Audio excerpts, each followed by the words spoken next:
es amplificar la señal eléctrica y de esa manera logramos ampliar el rango de distancia que tiene una red, pero también tiene algunos problemas que como es un amplificador, entonces cualquier señal es amplificada, incluyendo el ruido o incluyendo una colisión, es amplificada. Por lo tanto, el dominio de colisión es uno solo en este tipo de redes.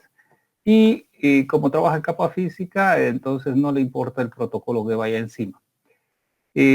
Conforme ha ido evolucionando, el cable coaxial ha pasado al cable UTP en la última época, y entonces estos repetidores aparecieron con puertos múltiples, y a esos repetidores con puertos múltiples se les llamaba hub, que creo que ya ni existen, pero eso fue lo que sucedió.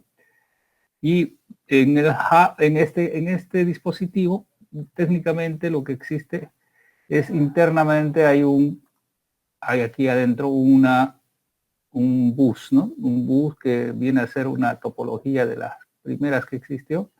Entonces, internamente aquí existe una conexión entre todos ellos. Entonces, estas conexiones lo que hacían eran convertir todo el sistema en una topología tipo bus común, como la que existía originalmente cuando desarrolló Metcalfe. Es decir, si hay una colisión en un pedazo o un paquete que va de un pedazo, tiene que mirar si el bus está ocupado o no está ocupado, etcétera, etcétera. Todo lo que, como funciona normalmente una topología de tipo bus, ¿no? Y conforme, seguro que les enseñaron a verificar en Ethernet. Bueno, un segundo dispositivo, habíamos hablado que eran los puentes.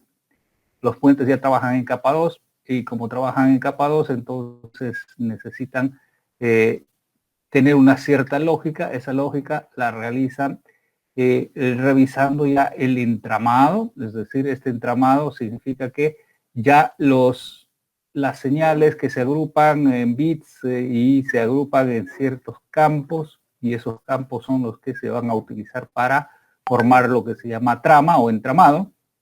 Y una de las tramas más comunes en redes es la trama Ethernet, y la trama Ethernet tiene, aparte de tener estas dos iniciales, estas dos partes iniciales, que son lo que se llama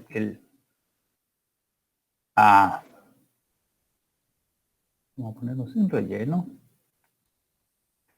Esta parte que nada más es que en Ethernet se utiliza para hacer la sincronización y hacer la parte de inicio. En realidad la trama Ethernet mucho se considera desde la dirección de destino hacia adelante. Como sea, lo que hace este dispositivo que sirve para trabajar en redes es que es un dispositivo activo que internamente tiene una lógica. Esta lógica lo que hace es subir y bajar una conectividad o un puente levadizo, como quiera verse. Y esta lógica va a verificar y va a trabajar con la lógica que tiene la trama Ethernet. ¿Qué es lo que tiene la trama Ethernet? Tiene una dirección de destino, o sea, la dirección MAC.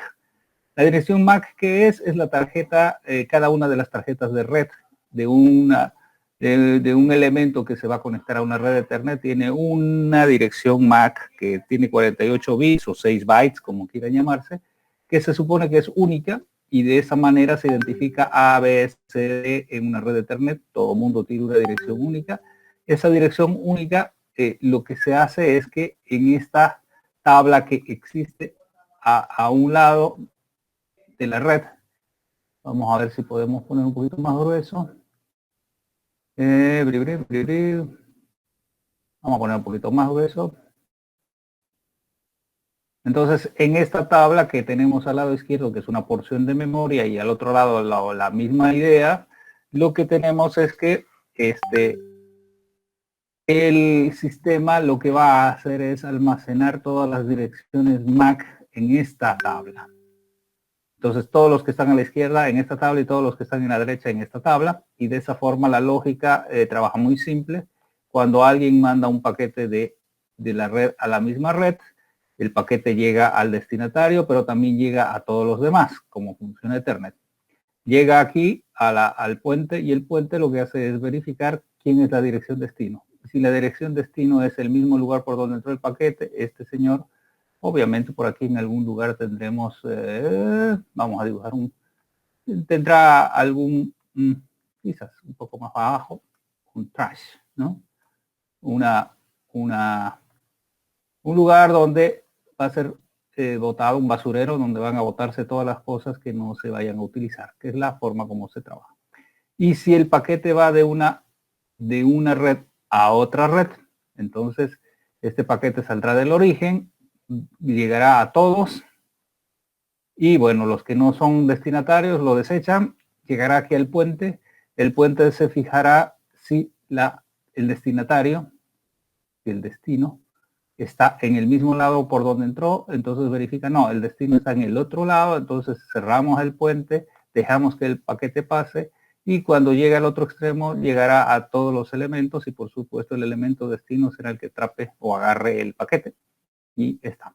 Entonces este tipo de elementos, puentes, son los que le dieron un nuevo camino a las redes, porque lo que hacían era dividir los dominios de colisión mientras el puente esté abierto, o por último, aunque este señor, si este es un ruido, un choque o una colisión dentro de esta red, cuando este paquete llega aquí, entonces este señor, la lógica dice, bueno, ¿y quién eres vos que yo no te entiendo porque no va a tener un ruido o una colisión?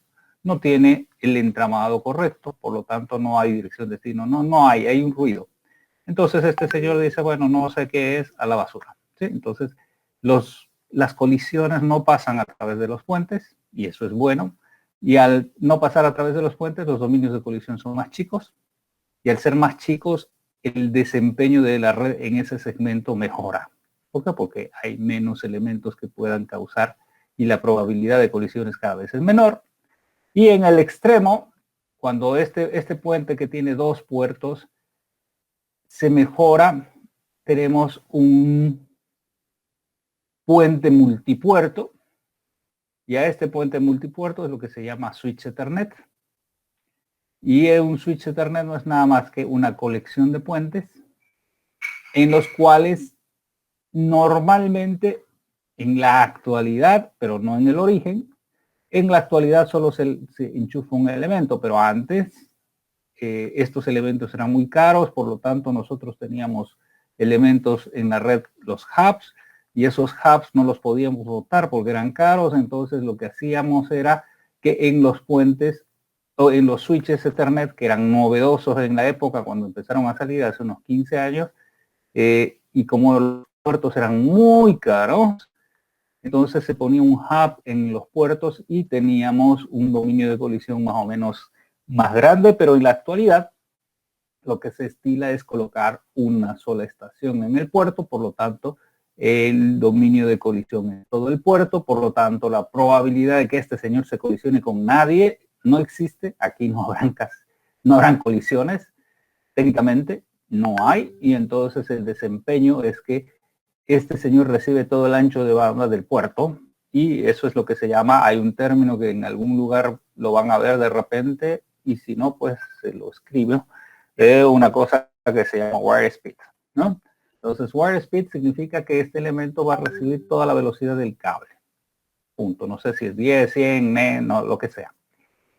Adicionalmente, en estos elementos antiguos, bueno, sí, en estos elementos antiguos como eran los hubs, o en este tipo de conectividad tipo bus, una de las cosas que es importante es que todas las estaciones, para que se puedan entender, todas deberían trabajar a la misma velocidad. Entonces aquí,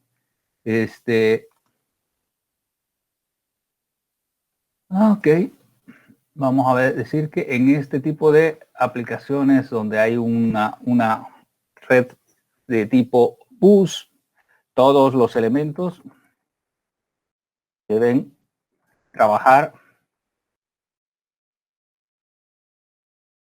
a la misma velocidad. Obviamente, velocidad. Ok. Esto no sé si es obvio, pero lo explicamos un poco. Por supuesto que tienen que trabajar a la misma velocidad porque si un elemento trabaja a 10 y el otro trabaja a 100, no se van a entender.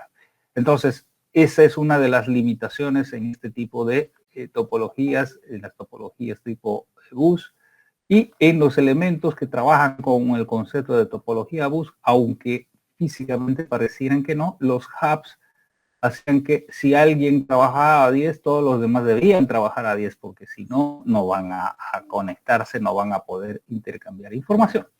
Entonces, esta era la restricción que existía. Sin embargo, en los elementos ya más modernos, ¿sí? Este puerto de un puente podría ser de una velocidad, porque esto, el paquete llega aquí, el proceso se hace en la lógica y la lógica define cuándo se cierra para que el paquete continúe el camino. Entonces, como esto es, este paquete está en un buffer, entonces estos señores podrían llegar a una velocidad y salir a otra velocidad. Entonces, estos dispositivos, los puentes, pueden adaptar velocidades. ¿Qué quiere decir? Podríamos decir que la red que está al lado izquierdo está trabajando a 10 megabits y la red que está al lado derecho está trabajando a 100 megabits. Entonces el paquete llega a 10 megabits, es analizado, se fija la dirección destino, luego se despacha a la velocidad de 100 megabits. Esto es muy importante porque eso significa que los switches Ethernet nos sirven de adaptadores de velocidades y la lógica es muy simple, ¿no? Como tenemos buffers o tenemos pedacitos de memoria en cada uno de los puertos. Aquí está esta parte amarilla, es el buffer que tiene cada uno de los puertos. Entonces ahí se almacena el segmento, la lógica que está manejada por el procesador verifica qué conectores va a switchar o conmutar, por eso se llama switch o conmutador de Ethernet. Y entonces la lógica lo que hace es cerrar los caminos que sean necesarios y el paquete podrá ir a la velocidad que corresponda. ¿Sí?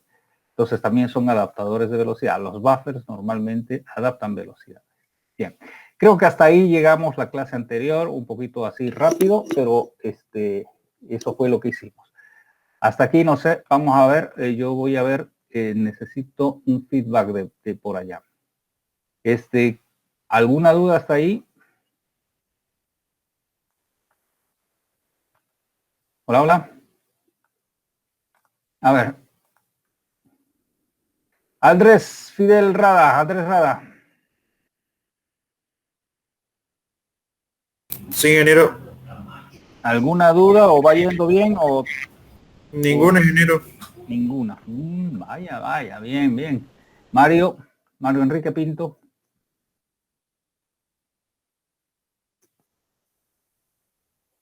Oh, desapareció Mario Enrique Pinto. Rosalba. Rosalba Chávez. Buenas noches, Inge. Buenas noches, Rosalba. Ni una pregunta hasta el momento. Estoy Bueno, tomando apuntes. bien. De todas maneras, si alguien en el camino donde estoy hablando sobre la presentación, si alguien tuviera alguna duda, obviamente pueden cortarme y mirar porque las dudas son las que sacan ¿no? Todas una duda que normalmente es manejada por una persona, siempre es manejada por más de una persona, es decir, ayuda mucho a aclarar las situaciones en la materia. Bien, ok, entonces ya sabemos, el bridge no es nada más que un switch Ethernet de 2 puertos, ¿sí? Y ahora en la actualidad este es el equipo que va a funcionar y este es el equipo que uno encuentra usualmente, ¿sí? Ya no hay otros tipos de equipo. Entonces, los equipos de conectividad en redes se han reducido mucho, ya no hay repetidores, y lo que hay es equipos switches Ethernet de todo tamaño, color, sabor y precios, y ya vamos a ver cuál es la diferencia. Bien, ok. Bueno, a ver, vamos a ver. Esto estaba como tarea, pero no va a ser tarea, va a ser tarea 1. Técnicas de conmutación en switches de Ethernet. No, no solamente eso. Vamos a poner switches de Ethernet. Todo lo que sea switches de Ethernet. Darle una revisada, ¿sí? Incluyendo técnicas y todo. Bien. A ver, veamos un poquito a qué se refiere. Esto es lo que estábamos hablando hace un momento. Yo comentaba de que los switches Ethernet se utilizan para, a ver, no hay más. Se utilizan para adaptación de velocidades, ¿sí? Entonces, ¿por qué puede adaptar? Porque tiene un buffer, entonces una estación de 10 megabits se puede conectar con una de 100 megabits fácilmente, sin ningún problema. Ninguna de las dos se va a dar cuenta quién es quién. Pero, a ver, este procesador maneja todos los puertos. A ver, vamos a poner varias cosas aquí. No sé si está allá. Acá, vamos. Entonces, este procesador debe tener una capacidad para manejar el número máximo de puertos a la máxima velocidad. A ver, ¿eso qué significa? Significa que la velocidad de conmutación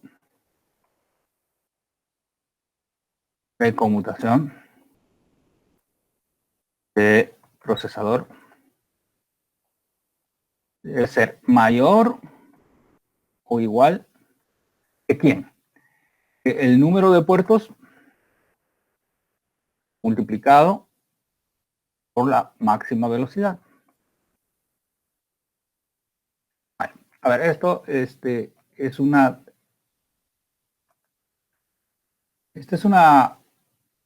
definición básica que se debe entender, supongo que no tienen dudas. A ver, este señor, el procesador es un microprocesador que está manejando los puertos. En este caso vamos a ver, estamos viendo que 2, 4, 6, este dispositivo tiene, en este ejemplo, n es igual a 8, ¿no? Tenemos 8 puertos. Bien. Entonces, ¿qué capacidad debiera tener este procesador? Es decir, ¿qué tan rápido debe procesar?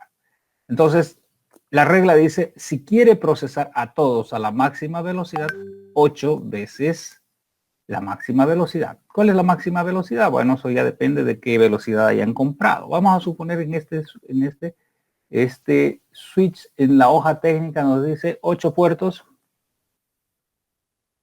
10/100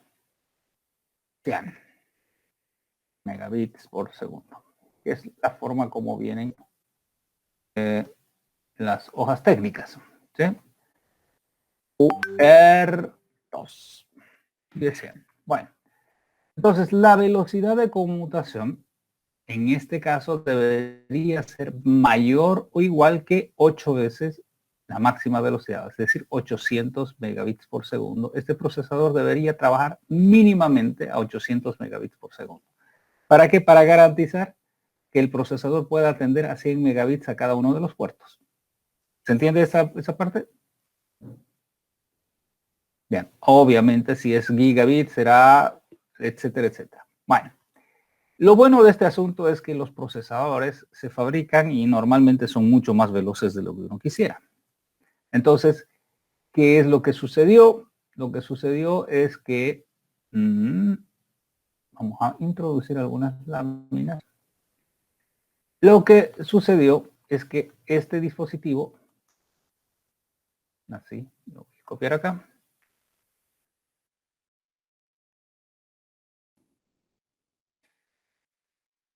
Este dispositivo que tenía su procesador, etcétera, y maneja todos los puertos, está normalmente sobrado en velocidad, es decir, muy fácil podría tener una capacidad de conmutación. Por ejemplo, vamos a poner una capacidad del procesador igual a 2 gigabits por segundo.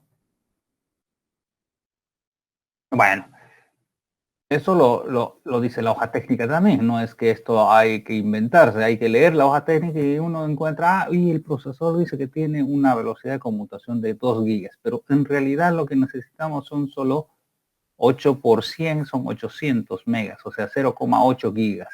Entonces, este procesador va a tener una capacidad ociosa interesante. Y es ahí donde empieza realmente lo que es interesante en los computadores. Y ahí empezaron a aparecer ideas y dijeron, bueno, tenemos un procesador que está ocioso. ¿Sí? Deberíamos sacarle un poco más de provecho porque hay mucha capacidad de proceso que está en este procesador que no está funcionando. Entonces, ¿qué podríamos hacer? Y entonces ahí empezaron a aparecer los conceptos de decir, bueno, a ver, este computador tiene una capacidad de proceso y un procesador, bueno, por supuesto, un procesador que esté rodeado. A ver, vamos a ver si lo puedo hacer. Que esté rodeado de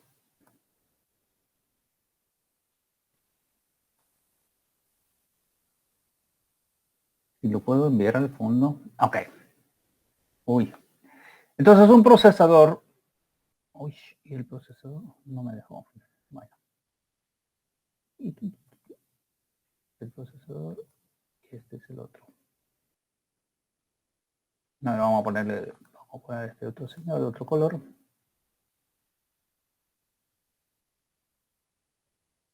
Ya. Ok. Ups, el procesador se perdió. Bueno, vamos a poner ahí de nuevo la letra. Este procesador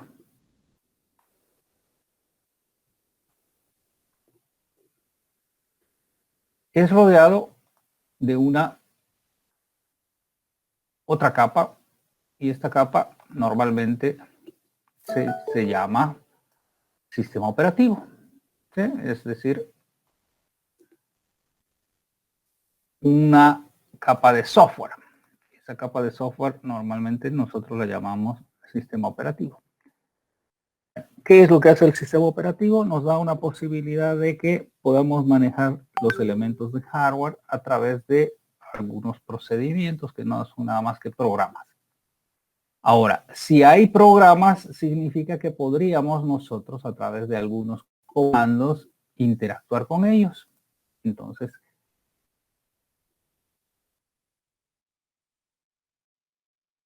si nosotros quisiéramos interactuar, obviamente para interactuar con ellos necesitamos conocer cómo funciona el sistema operativo.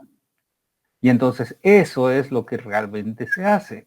Uno empieza a mirar cómo es que el sistema operativo trabaja internamente. No va a dar para que veamos esa parte ahora, pero sí la vamos a ver la clase próxima. Es decir, cómo es que este equipo es un desarrollo de un computador tradicional, ¿sí? Un computador clásico que tiene todas las partes que tiene un computador. Y entonces el computador, para que funcione, el hardware para que funcione, necesita de una capa de software. Y ese software es que llamamos programas.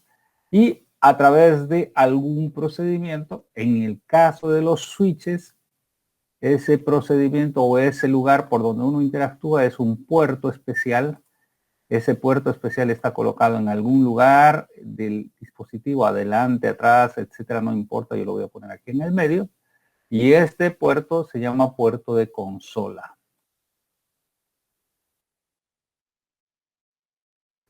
Ok, este puerto de consola lo que me permite es, de alguna manera, no estamos hablando con qué tipo de conexión o puerto, este puerto, normalmente el conector tradicional es un conector RS232C, es decir, un puerto serial. Pero en la actualidad ya, bueno, sigue siendo serial el USB, pero también ya hay puertos Ethernet en la actualidad, ¿sí? Entonces ha ido evolucionando. El más antiguo, el puerto de consola, es el RS232 y es el usual en todos los dispositivos. Es el más básico o la más básica forma de conectarse con un dispositivo es a través de un puerto serial. el puerto Ethernet necesita más software. El puerto RS232 es casi a nivel de hardware, entonces siempre vamos a tener el RS232 como último recurso en el nivel más bajo del hardware, ¿sí? Bien, entonces, ¿qué es lo que nosotros hacemos a través del puerto de consola? Nos conectamos de alguna forma a través de algún elemento, un dispositivo, una PC, una consola. ¿Y qué es lo que vamos a hacer? Vamos a interactuar con este sistema operativo. ¿Para qué? Para poder sacarle un poco más de provecho a esa capacidad extra que tiene este conmutador y hacer que haga algunas otras tareas. Bueno, por el momento, entonces, la verdad que vamos a ver, esta será la tarea número 1. Voy a colgarla ahora mismo. Sí, tengo.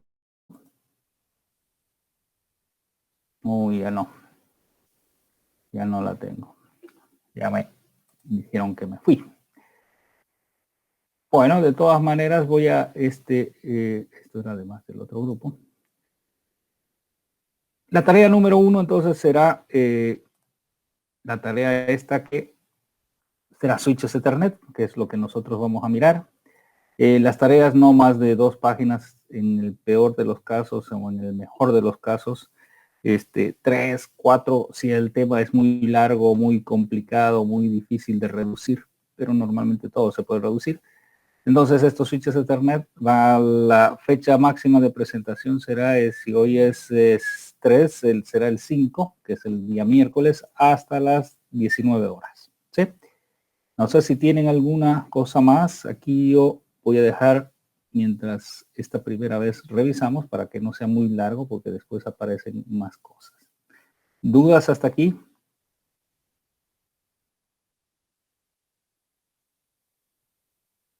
Hola, hola. No, nada, ingeniero. Nada. O está muy bien o está muy mal, una de las dos. En sí la tarea es investigar sobre los switches en internet y lo que dijo de las técnicas. Bueno, investigar es un término muy complicado. No investigan, ustedes encuentran, buscan y encuentran la información, porque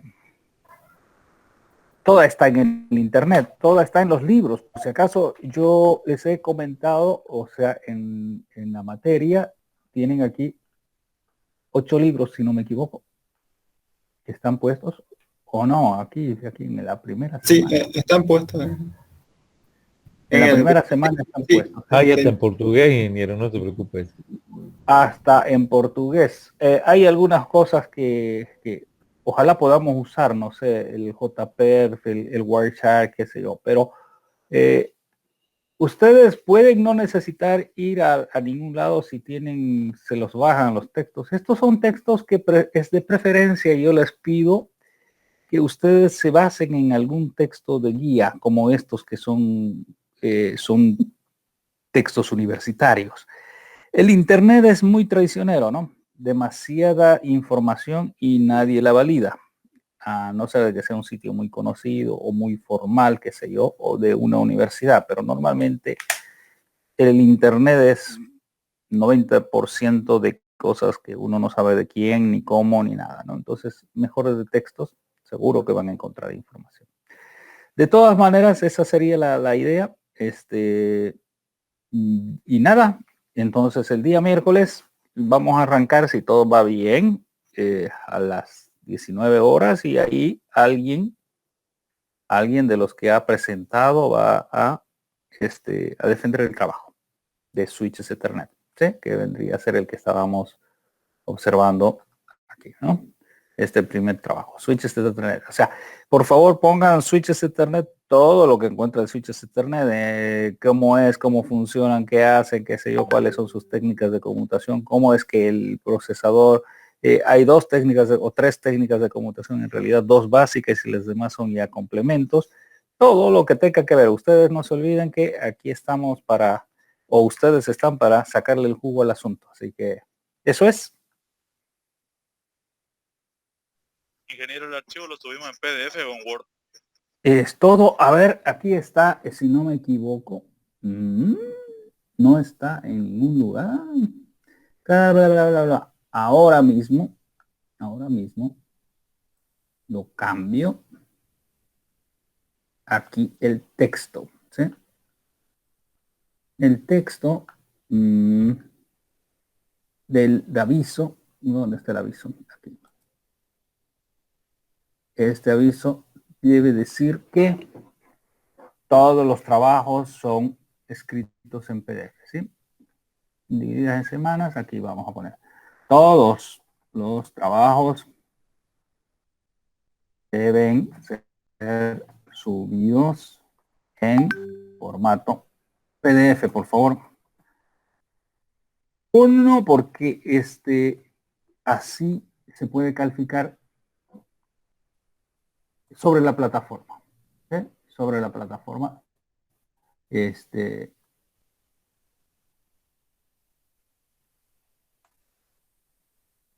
Y así facilita la cosa a todos. A mí personalmente. Ok, eso va a ser formado, entonces ya va a estar en el aviso. A ver, vamos a mirar.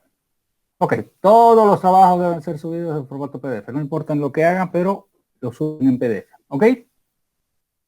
Con eso queda clara queda respondida. Sí, ingeniero, muchas gracias. Ok. ¿Alguien más? ¿Alguna consulta más? Nada. Bueno. Entonces, mientras terminamos, que son... Oh, ya es la hora. Bueno, yo les deseo que estén bien. Voy a arrancar el otro grupo. Y bueno, pues buenas noches. Ha sido demasiado corto, pero ya vamos a recuperar un poco la información. ¿Sí? Que tengan buenas noches. Yep. Hasta luego, ingeniero. Hasta luego. Hola. Salud. Gracias, ingeniero.